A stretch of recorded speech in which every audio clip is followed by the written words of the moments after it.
With the success and notoriety of the Charizard Mega Battle, it only made sense that Pokemon would follow it up with an even better tournament. In the summer of 1998, Pokemon did just that, announcing a lineup of regional qualifier tournaments that would culminate in a national championship event, much like the Charizard Mega Battle. Only this time, Blastoise would be the tournament's mascot, and the finals of both age divisions would be televised. The Blastoise Mega Battle was the ultimate Pokemon media event, and it all took place over 2 decades ago. This is the story of one of the greatest tournaments of Pokemon's early era, and it would be won by one of the most iconic cards ever printed. I'm the Ruby Retro Historian, and this is the finale of the Pokemon Origins series.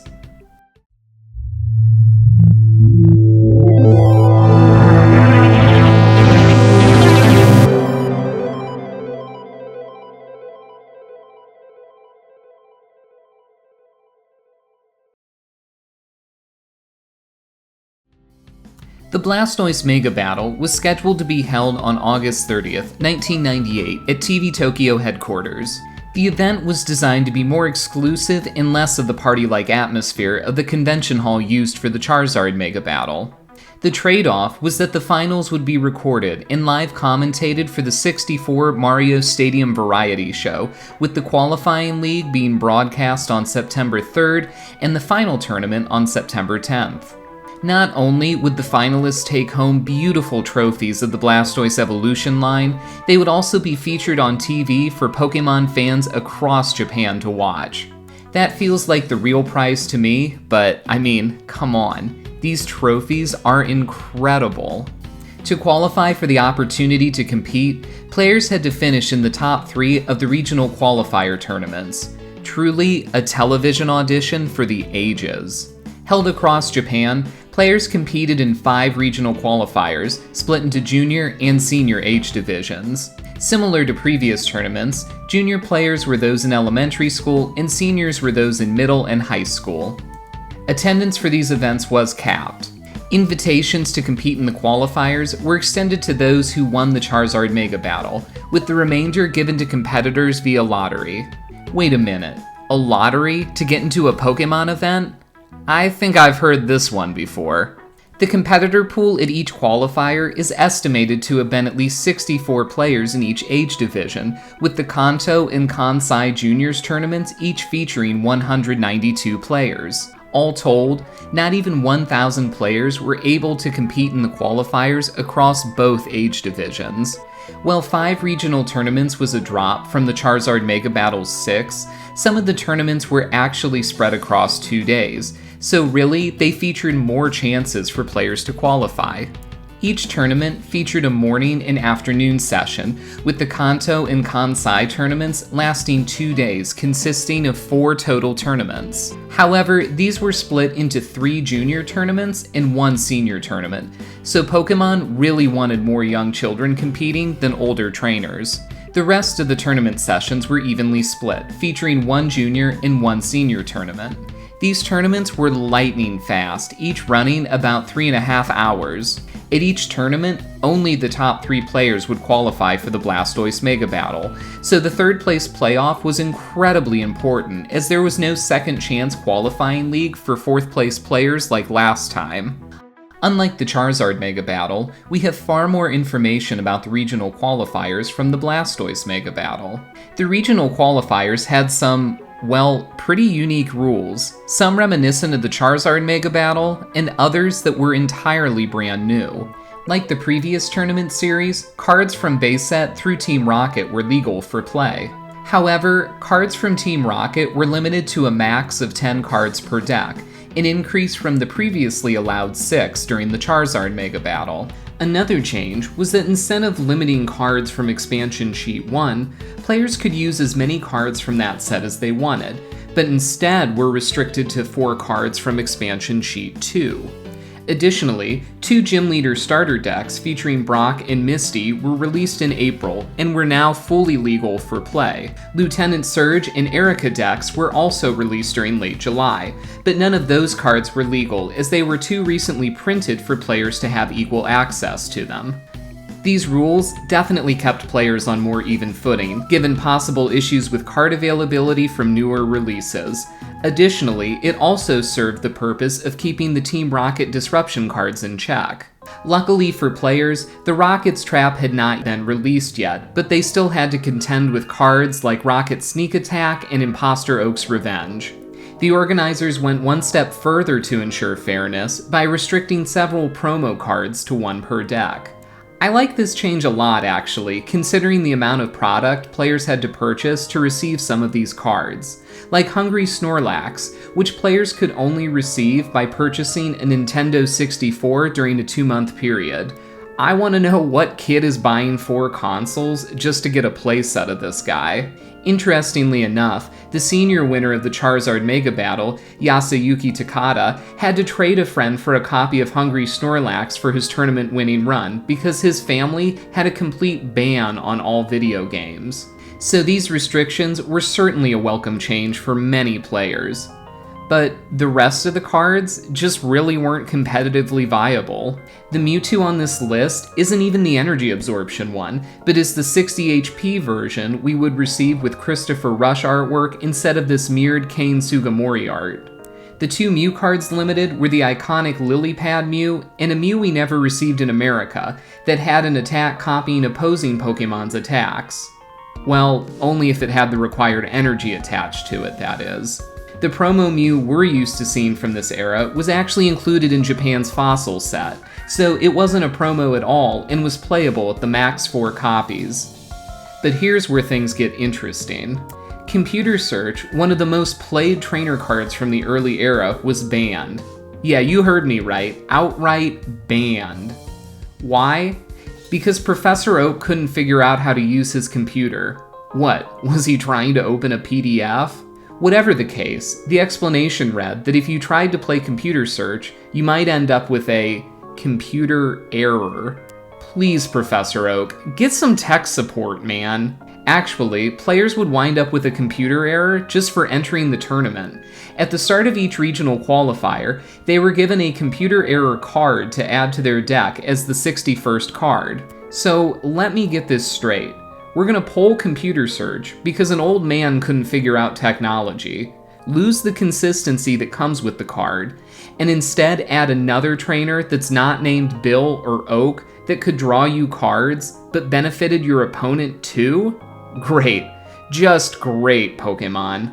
Also, what were you supposed to do if your deck was already sleeved and you didn't have that 61st sleeve for computer error? What, were you gonna play your Hollow Rain Dance deck unsleeved, exposed to the elements? Chaos was definitely in the air at the qualifiers, no doubt. And players didn't even have Chaos Gym yet. The match format remained the same from the previous tournament circuit. Games were played with 4 prize cards in a best-of-1 10-minute match. Players would play 2 Swiss rounds, then those who won both rounds would advance, and those who lost both would be eliminated. Players with a 1-1 record were entered into the loser's last chance for a chance to get back into the tournament. What harrowing task would they need to undergo to re-enter the tournament? How many games would they need to win? In reality, only one, a game of Pokemon Bingo. In what can only be described as the most high-stakes, anticlimactic event of the day, tournament staff would shuffle a stack of cards together and then draw a random card. Players with that card in their decks would win a chance to participate. We don't know what card was drawn at each tournament, but imagine if they drew a Scyther. Almost everyone but the Rain Dance players would be back in. Or a Professor Oak and then everyone wins? Or a useless card like Jungle Meowth? Oh, I guess no one wins. Aww. Or... Get on with it! Yes! Get on with it! I'll just move on. You get the joke. After the tournament's 4th round, the semifinals would be played. Then the finals and 4th place playoff would take place for a grand total of 6 rounds from start to finish for each tournament. But other than a chance to compete in the Blastoise Mega Battle, well, what could you win? Well, check out these great prizes. Everyone who competed got a participation prize, which has unfortunately been lost to time. Players in the top 16 got to choose any holographic card from base set, jungle, or fossil, and players in the top 8 got to pick 2. I'm imagining the tournament staff cleaning up at the end of the day. There's obviously no Charizards left, maybe a few Venusaur, and then this giant stack of like Magneton, Vileplume, and still more Magneton, because Fossil said, here's another one that also blows itself up.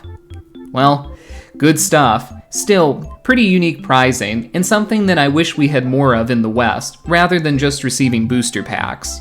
Top 4 was where the really incredible prizing was. Finishers got a champion's hat and 3 holographic cards.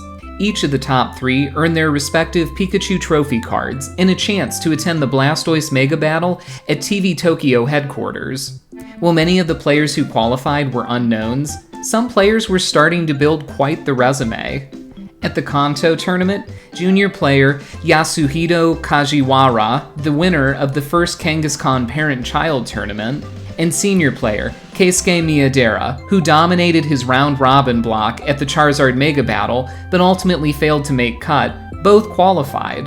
In Chubu, senior league player Jota Ito became a back-to-back regional champ, having won the Nagoya Kuchiba Cup during the previous circuit. In Hokkaido, Kazuto Kato, 4th place finisher in the Junior League at the Charizard Mega Battle, took 1st place. Kato-san had a bit of bad luck in his Charizard Mega Battle semi-finals match, starting with a dead hand against 2nd place finisher Sosuke Kokubu. He then opened with a dead hand against a favorable matchup in the 3rd place playoff, resulting in a 4th place finish. But now, Kato-san was back with a vengeance. Because the Blastoise Mega Battle would be smaller and more exclusive than the Charizard Mega Battle, many of the Mega Battle's side events made their way to the regionals circuit. The Kangaskhan Parent-Child Tournament returned, letting 2 players, 1 child, and 1 individual over 16 years old compete side by side in 2v2 matches. No, this wasn't Ruby and Sapphire style double battles just yet, but each teammate played the other player of the corresponding age. In this round-robin style tournament, players would play 4 rounds, with a win earning 2 stamps, a draw earning 1, and a loss earning 0. The team with the most stamps earned the iconic Kangaskhan promo card. All participating teams earned the tournament-exclusive Touch Change card, used only for these tournaments. In addition to this side event, the qualifiers also featured 3 brand new ones.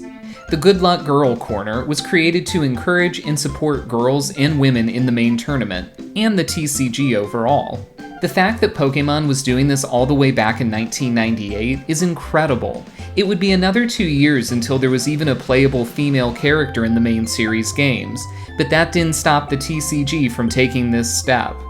The 3-win challenge corner saw players sit at a table and remain there so long as they kept winning matches. Once a player won 3, they were given a poster and a vending series sheet. Then they cycled out for a new player who would take their seat and begin the process anew. At the Kyushu qualifier, players who won 3 games proceeded to the Challenge the Trainer corner to face a staff member, where securing a victory would earn them 2 energy badges of their choosing. At the Hokkaido qualifier, singer Imakuni made an appearance at the side event, playing a wacky deck containing base set Porygon, Trade Please, and his iconic Imakuni cards.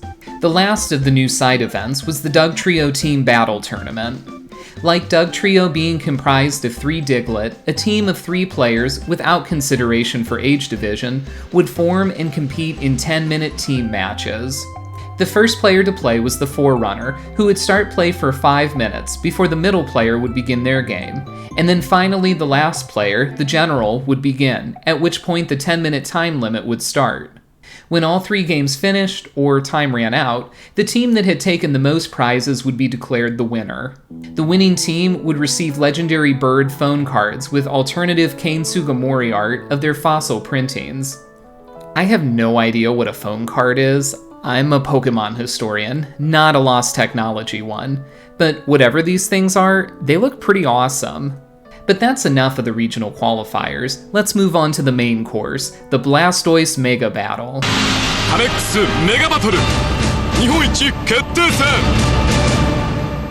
On August 30th, 1998, the top 3 of each regional qualifier assembled at TV Tokyo headquarters in the Roppongi district of Minato in Tokyo to compete. As a result of the 5 regional qualifiers, there were 27 juniors and 15 seniors who qualified. The Mega Battle used the same rules as the regional qualifiers. However, players could now use as many cards as they wanted from the Lieutenant Surge and Erica theme decks, which, other than Secret Mission and Erica Stratini, made little difference to the meta.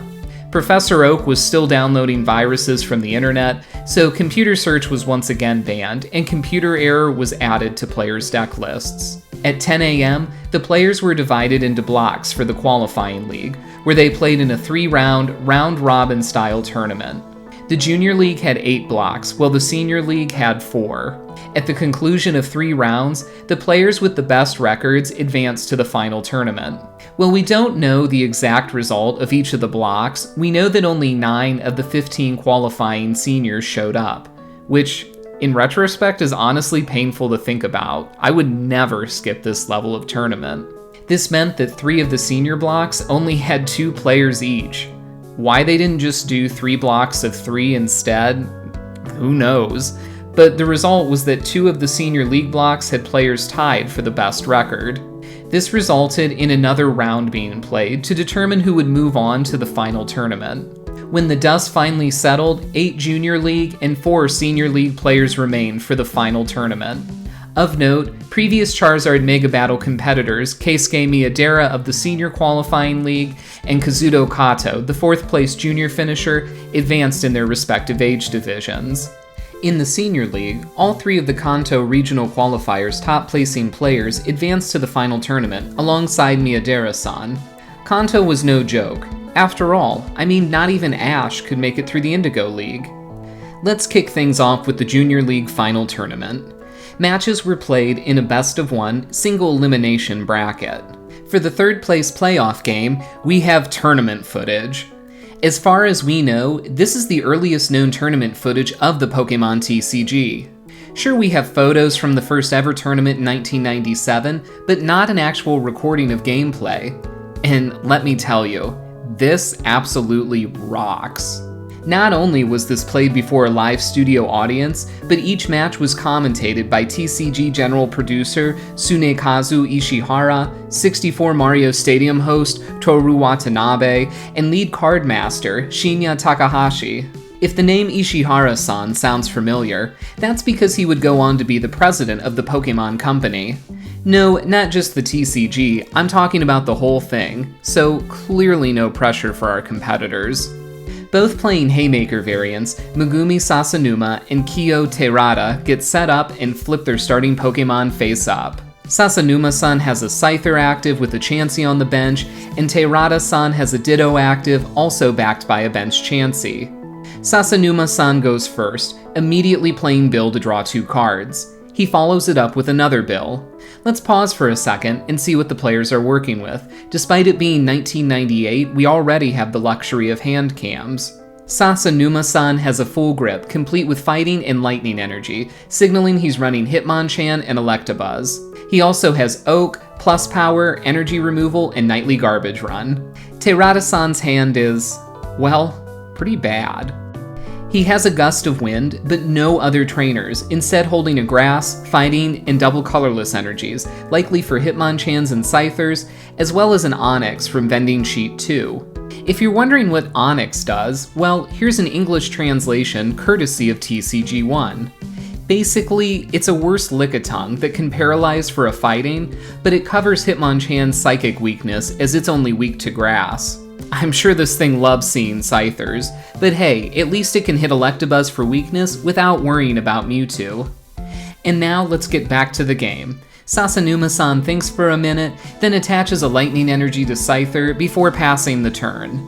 Terada-san draws what appears to be Energy Surge, attaches a Grass Energy to Ditto, and then presumably announces Swords Dance. Let's pause for a second, as the game then flashes forward to a board state where Terada-san has a heavily damaged Chansey active with only 40 HP remaining, presumably damaged by Sasanuma-san's active Hitmonchan. He also has a Vending Promo Onix on his bench. I'm guessing Sasanuma-san gusted the damaged Chansey at the start of his turn, as only Onix's bind attack would explain how Hitmonchan became paralyzed. Sasanuma-san has a fully powered up Electabuzz on the bench along with 2 Scythers. Both players have drawn a prize at some point. We can see in Terada-san's hand a Mr. Mime vending promo, Super Potion, Gust of Wind, and some other unrecognizable card.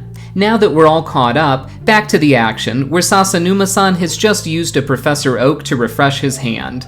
He immediately slams down Scoop Up to pick up the paralyzed Hitmonchan and then promotes Electabuzz. His hand is filled with powerful trainer cards. Sasanuma-san plays Energy Removal, targeting Terada-san's benched Onix. He then uses a plus power to guarantee a KO on Terada-san's Chansey with Thunder Punch, regardless of the resulting coin flip. He considers using Item Finder, but then announces Thunder Punch for KO, of course flipping heads, rendering the plus power pointless. Terada-san then promotes the Onix, discarding a previously unseen defender, which explains why Sasanuma-san gusted around it in the first place.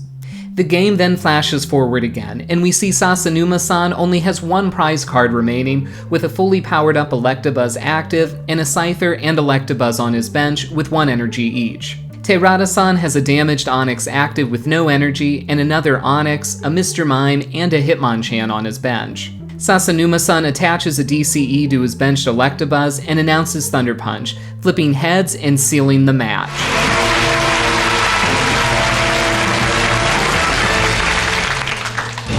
Jumping over to the juniors finals, we have a sweet entrance of Satoshi Kato and Kazuto Kato onto the stage. Smoke machines? Now that's epic. Because both players share the same surname, we're going to refer to them by their first names to avoid any confusion.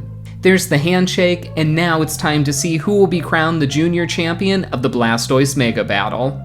Both players flip over their cards, and we see that this will be another Haymaker Mirror match, with Satoshi opening 2 Electabuzz and Kazuto a Hitmonchan. Kazuto goes first, attaching a Fighting Energy to Hitmonchan and then announcing Jab for 40 damage. Satoshi draws, and we finally get a look at the player's hands, so let's pause for a second and see what both are working with. It's no wonder Kazuto just attached and attacked. His hand is pretty dead, containing 2 Item Finder, a plus power, Energy Search, Energy Removal, and 1 other card that I can't quite make out. Satoshi's hand is much stronger, especially with that top-decked Professor Oak. He has multiple energy, a super energy removal, and another Electabuzz. However, he really needs to find Scyther so that he can take advantage of its resistance to Hitmonchan. Let's unpause and see how this one plays out. Satoshi benches Electabuzz, attaches a Lightning, and oaks away his hand. Let's see what he gets. Ooh, yikes. Now that's a bad hand, but at least he has another oak in it. He immediately plays it, dumping that garbage for another fresh 7 cards. Now that's a better hand. Well, it at least has a switch in it. Sadly, he doesn't find an out to Scyther, so he's forced to announce Thundershock and turn things back to Kazuto. What's this? Kazuto top decks an Oak! He uses energy removal on the Electabuzz, then plays Energy Search. On his deck search, we see Energy Absorption Mewtwo, so maybe there are some nuances after all between the two's deck lists. He grabs another Fighting Energy and attaches it. He then plays Item Finder to reuse Energy Search, this time for a Psychic Energy, both to thin his deck and get energy ready to discard for Energy Absorption Mewtwo. We have a quick Judge Shuffle, and Kazuto plays Oak. Finding nothing, we're back to Satoshi, who finally top-decked a Scyther. He attaches a Lightning to the active Electabuzz, then uses Super Energy Removal to clear Kazuto's board. He benches Scyther and passes back the turn, which I don't really like now because Kazuto is in the driver's seat, able to get 40 more damage on the board with Jab. Back to Satoshi, he plays a Switch, which I think he had in his hand last turn, so he really should have done that before to avoid taking any more damage. He attaches a Lightning Energy to Scyther and passes. Kazuto draws a Psychic Energy and uses Energy Removal to deny the Scyther its energy. He attaches an energy to Hitmonchan and benches the weakness and resistance removing Mr. Mime from Expansion Sheet 1, hitting for full damage now on Scyther. Satoshi surveys the field, not finding many helpful cards in hand, instead just attaching a DCE and passing the turn. Kazuto draws his Mewtwo and plays Energy Search to grab the last energy needed for Special Punch, plays Plus Power, and takes the KO on Scyther. That Mr. Mime is definitely putting in the work. Satoshi sends up a fresh Electabuzz, now free of its weakness thanks to Mr. Mime, but again can only pass back to Kazuto, who begins powering up Mewtwo and swings for another 40 damage. Satoshi finally finds an energy, but it's a grass energy. That's not what he needs here.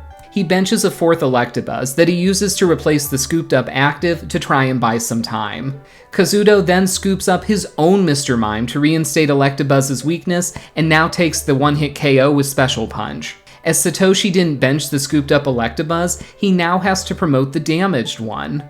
He draws a Hitmonchan, but we see in his hand he has a Grass and a DCE, and no trainers really to speak of. He again passes, and Kazuto takes a KO. Satoshi promotes Hitmonchan, draws a Plus Power, and it's just back to Kazuto. Time to close things out. Kazuto retreats Hitmonchan, attaches the final energy needed to Mewtwo, and announces Cyburn for game. Congratulations to Kazuto Kato for becoming the Junior Blastoise Mega Battle Champion, especially after coming so close before losing in the top 4 during the Charizard Mega Battle. His win was so deserved, and his redemption arc is complete.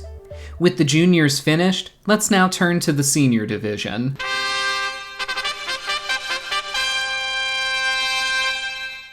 In the third place playoff game, we have Keisuke Miyadera playing against Kenji Kajita. Both players starred one Pokemon, Kajita-san with an Electabuzz and Miyadera-san with Lickitung. Kajita-san attaches a Lightning Energy and uses Thundershock, hitting Tails.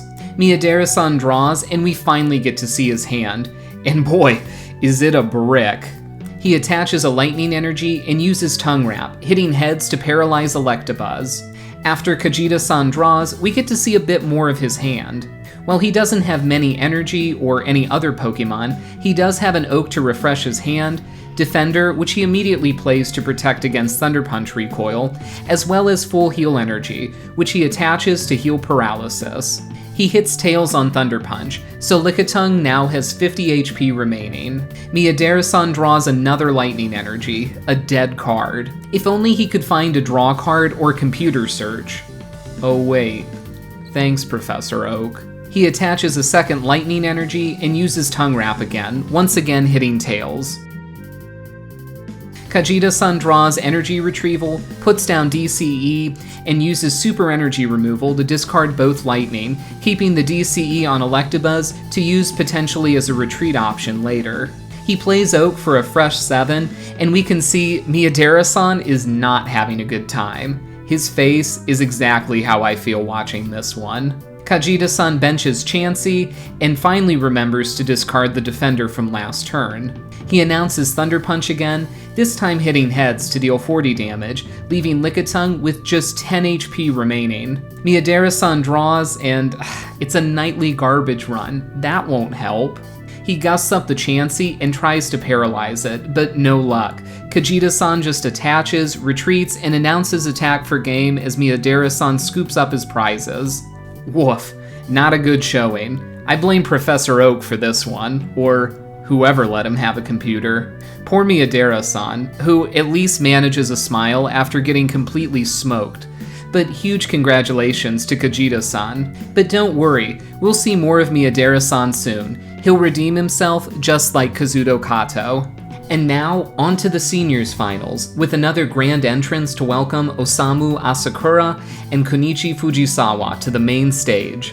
And let me tell you, do we have a great match, because we're going to see Asakura-san playing a base set Charizard deck. You heard me right. This kid brought Charizard to a tournament named after Blastoise. The audacity.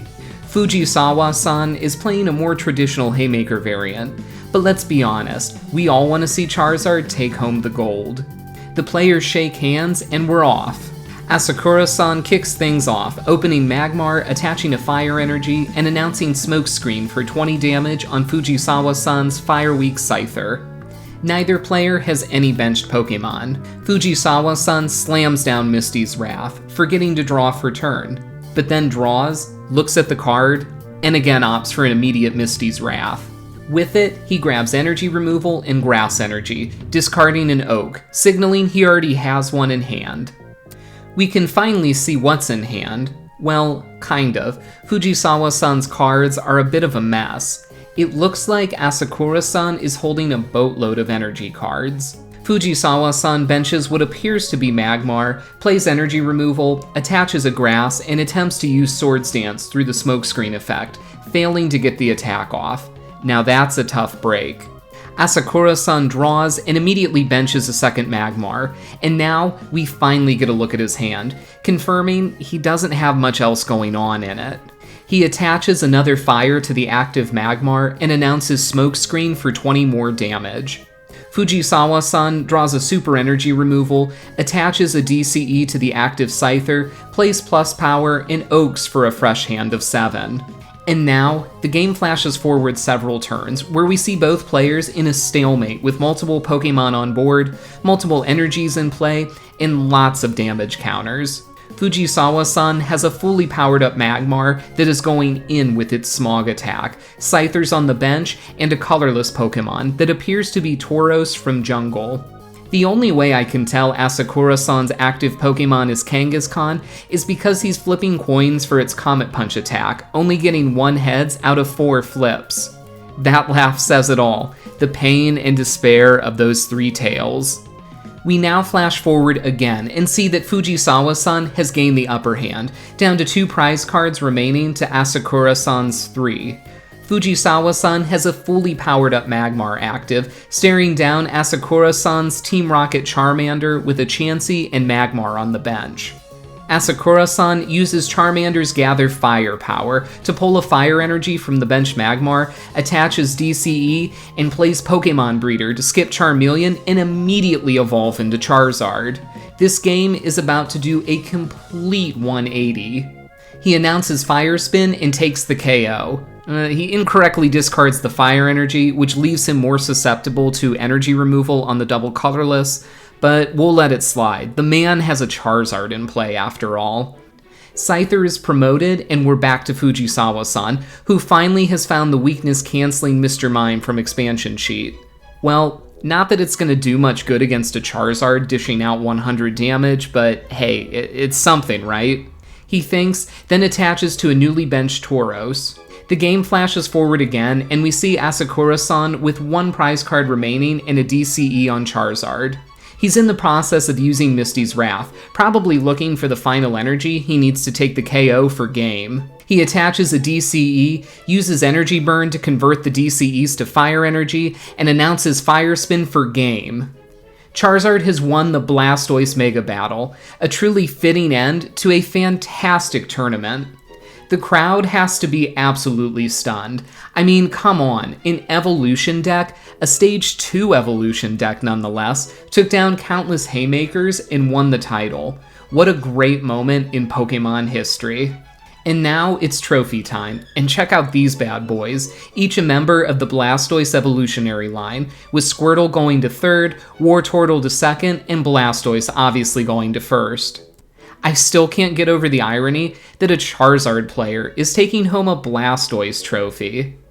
This is great stuff. Seriously, we need more trophies like this today. Step it up, Play Pokemon. I saw what you had at Worlds 2023. I think you can do better.